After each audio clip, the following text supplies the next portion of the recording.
You're listening to 99.9 The Buck, home of Get Your Ass Up with Jack Cobra.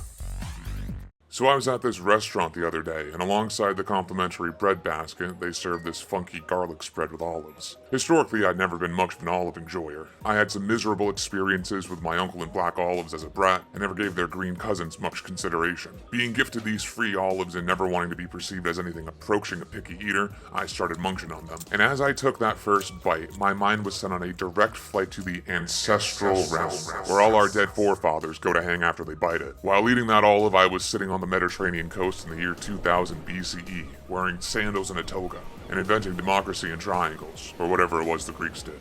A proper Mediterranean olive is what I like to call a day one food. Something we've been eating since we crawled out of the primordial ooze that used to be everywhere, but never got around to improving. A food so ubiquitous and unchanged. It's beautiful. There's not many day one foods left, so whenever I'm able to savor one, I do. We keep changing our foods, breeding them to have an ever higher food to not food ratio. Whenever I eat a banana or a watermelon or a nice proper corn on the cob, I think about what that food used to look like before humanity made them good, or how every green vegetable you wouldn't eat as a brat is descended from this one plant we wouldn't stop messing with. Even the animals we eat have had their brains stupefied through domestication. The mighty auroch, beautiful beast who need not earn my undying respect, got hit by the idiot ray and turned into the slack-jawed steer. View any photograph of a purebred dog from 100 years ago and compare that to how they look today. And have you seen how big blueberries have gotten these days? When I was a kid, they were like half this size. It's hubris like this that will invoke some cosmic wrath on us. If we keep tinkering with the universe, something's gonna give. We are not the masters of reality we think we are. But when eating an unpitted green olive, which is like 60% pit by mass, I share a mental link with the forefathers and appreciate how untouched this food is. We've been eating these guys for like 5,000 years and never once decided to make them better. We've always considered them good enough. That's beautiful.